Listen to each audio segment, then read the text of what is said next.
ડીસા શહેરના અંબિકા ચોક વિસ્તારમાં આજે રહેણાંક મકાનના ધાબા ઉપર આગ લાગતા અફડાતફડીનો માહોલ સર્જાયો હતો। રહેણાંક મકાનના ધાબા ઉપર લગાવેલ બોઇલર આજુબાજુ સૂકા લાકડામાં આગ લાગતા દોડધામ મચી હતી।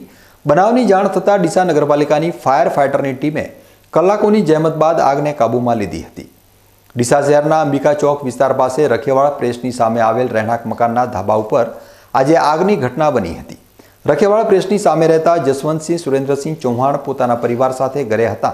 તે સમયે તેમના ઘરના ધાબા ઉપર લગાવેલ બોઇલરમાંથી આગના તણખા આજુબાજુ પડેલા સૂકા લાકડા ઉપર પડતા આગ ભભૂકી ઉઠી હતી।